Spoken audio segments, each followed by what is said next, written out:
Halo semuanya, kembali lagi nih bersama saya Andro di video insight yang ketujuh. Nah, di video insight yang ketujuh ini saya akan membahas tentang dimensi psikologis konseling dari konselor, yaitu empati. Nah, empati ini merupakan salah satu dari tiga kondisi inti yang dikemukakan oleh Carl Rogers.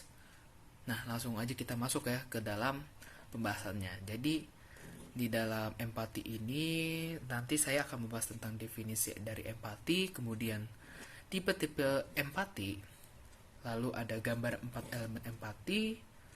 Kemudian di sini kita akan membahas tentang pemahaman empatik dunia internal konseli. Kemudian kita juga membahas respon empatik, lalu modal berempati apa saja, lalu hasil dari empati, dan juga mengapa empati itu penting. Nah, yang pertama kita akan membahas dari definisi empati terlebih dahulu. Jadi buat teman-teman yang mungkin belum memahami apa sih itu definisi empati. Nah, definisi empati ini dalam pemaknaannya dalam konteks konseling adalah memahami bukan menjadi satu. Kemudian definisi empati itu adalah bisa merasakan, dan definisi empati dalam pemaknaan dalam konteks konseling yaitu konselor dan konselor tetap pribadi yang berbeda namun dapat terkoneksi. Nah, jadi mungkin buat teman-teman yang kurang begitu mengerti apa sih definisi empati dalam konteks konseling. Jadi di definisi empati dalam konteks konseling adalah kita sebagai konselor itu bisa dikatakan harus mempunyai nilai empati ini nih. Kita harus bisa merasakan setiap pengalaman-pengalaman yang dialami oleh seorang konseli, dan juga kita harus memahami nih keadaan dari konseli, karena kan setiap permasalahan, di dalam setiap permasalahan orang akan selalu berbeda-beda ya dalam menanggapinya gitu. Nah, di sini kita sebagai konselor itu harus memahami nih bagaimana jika seandainya konselor berada di posisi konseling. Mungkin kan hal tersebut juga memunculkan perasaan yang sama. Nah, maka dari itu yang pertama sangat diperlukan banget nih seorang konselor untuk memahami pemaknaan empati terlebih dahulu. Nah, untuk mewujudkannya sendiri ini seorang konselor itu harus memenuhi dua syarat yang lainnya yang telah yang telah kita bahas sebelumnya, yaitu kita harus menjadi pribadi yang kongruen, dan juga kita sebagai konselor juga harus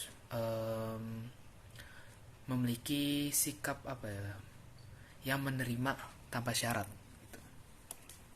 Nah, selanjutnya ada nih tipe-tipe empati. Di dalam tipe-tipe empati ini terdapat 3 tipe empati menurut Daniel Goleman dan Paul Ekman. Nah, yang pertama adalah empati secara kognitif, yang kedua adalah empati secara emosional, dan yang ketiga adalah empati secara welas asih. Mungkin saya akan menjelaskan yang pertama dulu ya. Jadi yang pertama ini, empati secara kognitif ini, kita harus memahami bagaimana sih perasaan orang lain dan apa yang mungkin mereka pikirkan. Biasanya yang kita sebut dengan perspektif. Jadi kita tuh harus tahu dulu nih, konseli ini nih bagaimana sih mereka berpikir ketika mereka tuh menghadapi suatu permasalahan yang ini nih misalnya.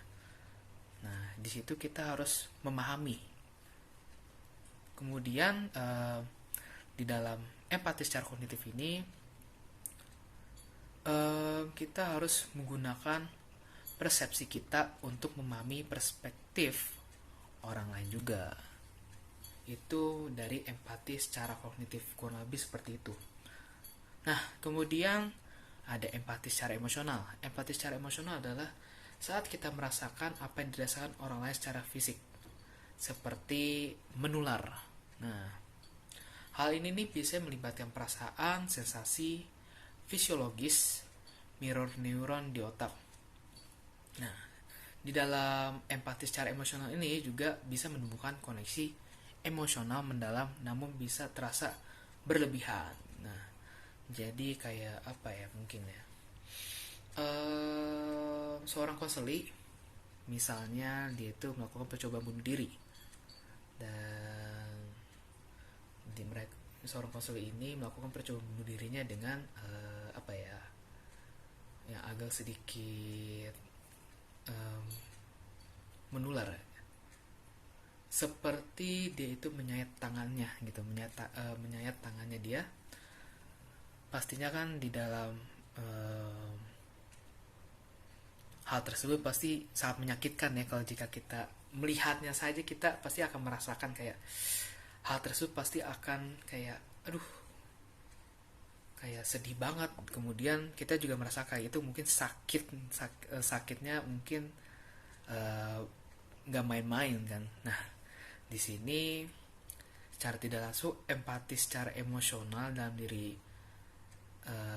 seseorang itu akan tumbuh gitu loh, akan tumbuh secara tidak langsung melalui rasa fisik.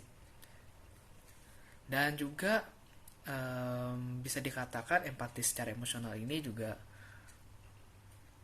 tidak baik juga ya, karena bisa terasa berlebihan, karena hal ini jika dipraktekkan di dalam praktek konseling, hal ini akan memberikan dampak buruk karena pastinya seorang konselor ini akan apa ya, memahami empati itu malah menjadi satu dengan pengalaman yang dialami oleh seorang konseli.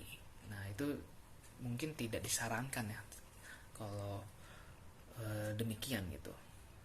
Lalu yang ketiga adalah empati secara welas asih, yaitu memahami, ikut merasakan, dan ikut membantu jika diperlukan tanpa mengorbankan diri. Ya, itu kurang lebih sih seperti itu ya untuk 3 tipe empati dari Daniel Goleman dan Paul Ekman. Kemudian ada gambaran 4 elemen empati menurut Teresa Wiseman. Teresa Wiseman itu dia mengatakan yang pertama, 4 elemen empati ini, yang pertama bisa melihat dunia dari kacamata orang lain. Yang kedua, elemen empati itu tidak menghakimi situasi orang lain sebagai usaha melindungi diri dari situasi yang menyakitkan.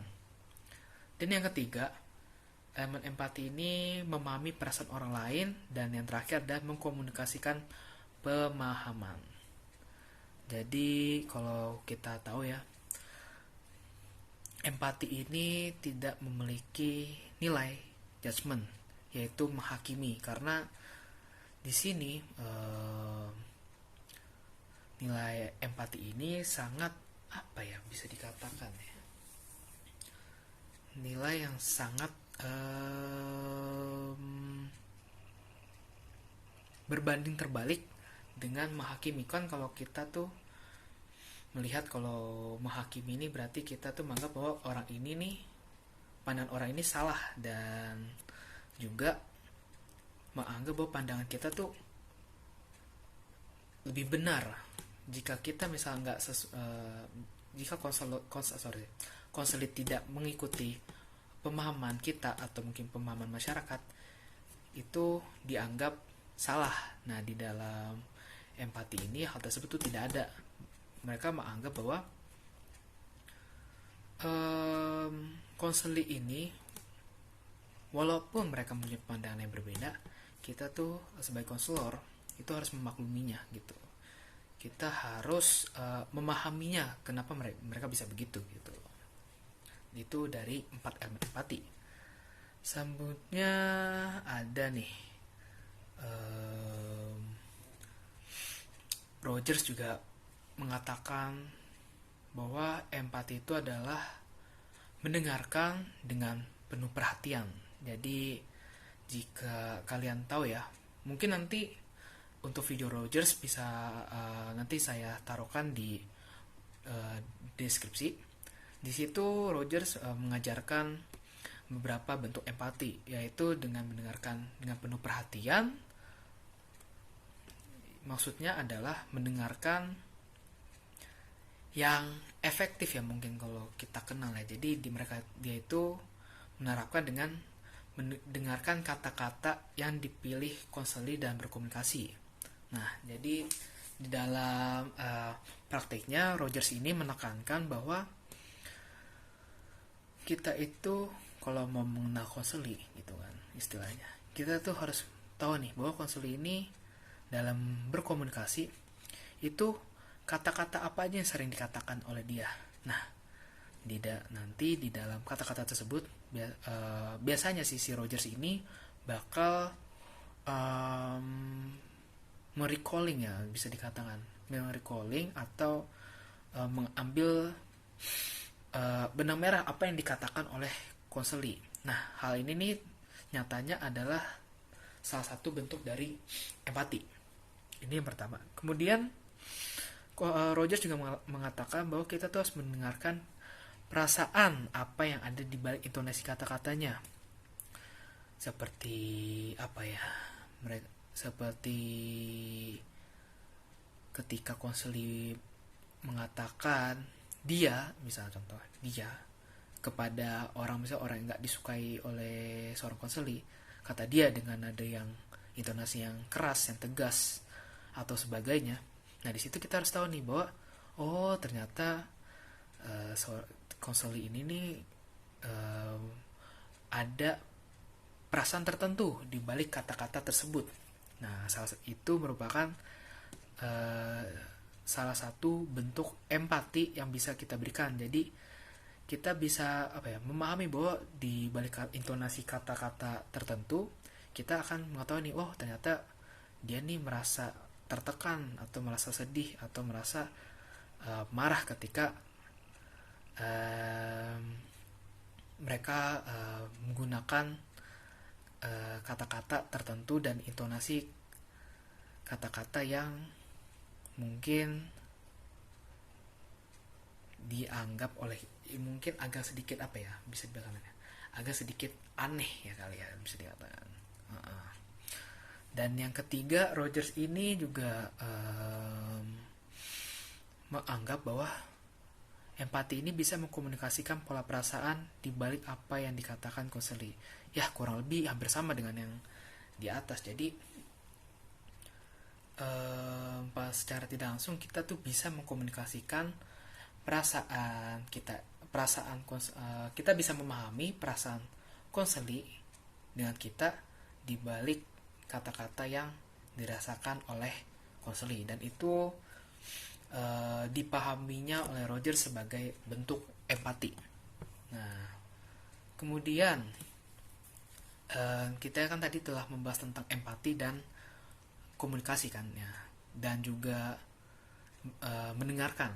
Nah, di dalam sini ada bentuk pemahaman empatik dunia internal konseli yang nyatanya itu sangat memberikan pengaruh gitu loh terhadap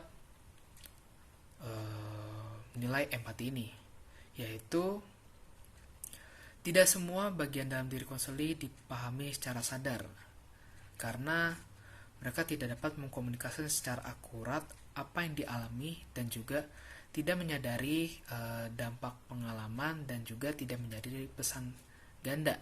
Itu seringkali tuh banyak banget tuh kalau kalian tahu di dalam praktik konseling itu banyak banget orang mengatakan bahwa diri dia nggak apa-apa, diri dia nggak bermasalah, dan dia cuman hanya mengalami bisa dikatakan mengalami bentuk impulsif doang gitu loh, seperti cuma melakukan tindak kekerasan atau em, tindakan kekerasan seperti melemparkan piring, atau misalnya mereka kalau punya suami atau punya anak digebuk atau punya istri dipukul. Nah, itu mereka menganggap bahwa hal tersebut tuh ya karena pada dasarnya mereka itu adalah orang yang impulsif gitu loh.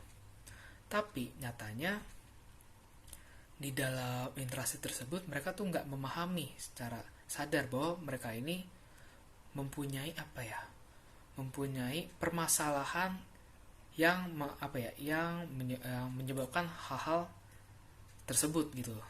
Karena mungkin kekerasan dari orang tua, kemudian adanya trauma-trauma di masa lalu.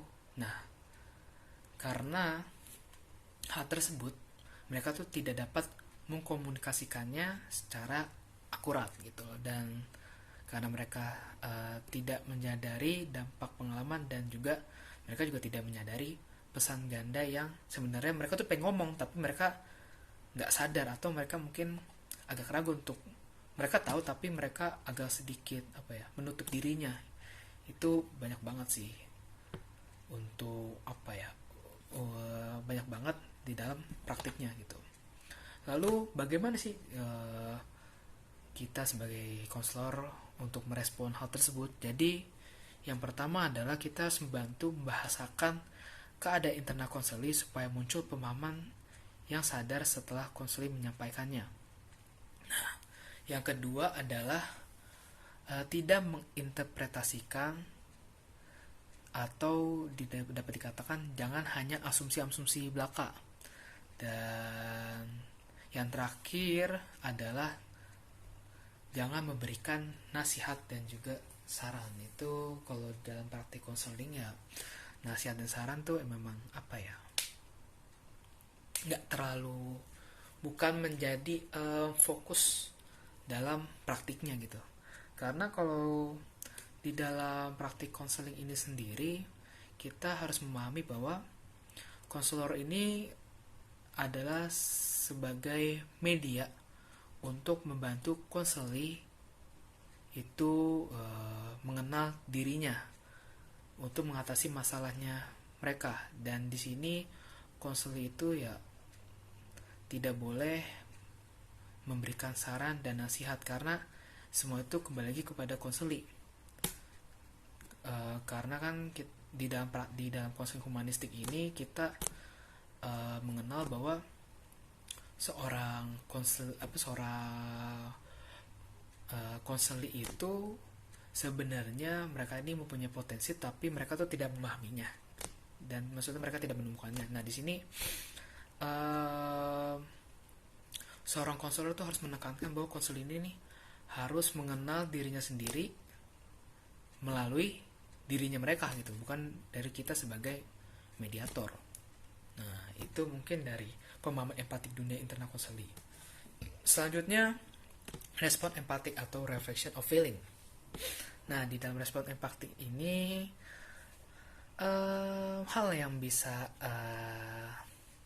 dilakukan oleh konselor yaitu adalah mengkomunikasikan dengan jelas pemaknaan konselor terhadap perasaan dan pemaknaan yang disampaikan kepada konseli. Nah, bagaimana sih cara untuk mengkomunikasikan kembalinya? Mengkomunikasikan kembalinya itu bisa dari 5 aspek, yaitu apa yang dilihat, kemudian apa yang didengar, apa yang dirasakan, kemudian pemaknaan yang disampaikan, dan juga perasaan di balik kata-kata tersebut gitu loh. Nah, di dalam respon empati ini juga konselor juga harus terbuka saat ada masukan dari konseli bahwa respon pemahaman dari konselor itu kurang tepat. Nah, lalu bagaimana sih modal-modalnya dalam berempati? Nah, modal-modal berempati ini ya seringkali diabaikan ya, terutama di dalam praktik konseling. kita mungkin kita di dalam praktik seorang konselor ini nih pastinya seringkali berpatok kepada teori-teori, namun terkadang modal-modal atau praktek-praktek yang harus dilakukan tuh seringkali lupa gitu loh. Nah, lalu bagaimana sih caranya? Nah, caranya ini adalah yang pertama, konselor harus mempunyai kesediaan untuk mau memahami dunia internal konseli. Kemudian seorang konselor bisa melakukan sikap empati tersebut. Nah, jika seandainya seorang konselor ini menerima tanpa syarat dengan sadar dengan keberadaan konseli dan juga dirinya sendiri, yaitu sebagai konselor. Yang ketiga, yaitu seorang konselor dapat mewujudkan sikap empatinya, yaitu bisa dilakukan bisa dilakukan apabila seorang konselor ini sudah mempunyai sikap yang kongruen, yaitu tidak ada pesan atau harapan subjektif dari diri konselor. Maksudnya adalah dari real self dan ideal self dari konselor ini tidak berbeda gitu. Dan juga seorang konselor juga hadir di dalam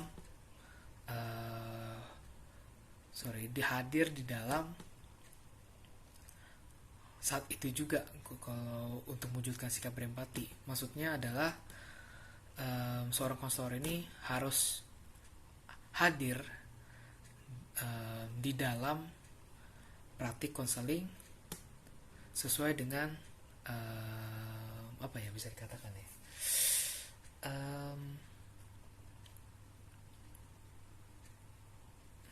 sesuai dengan ideal self dan juga real self-nya gitu loh.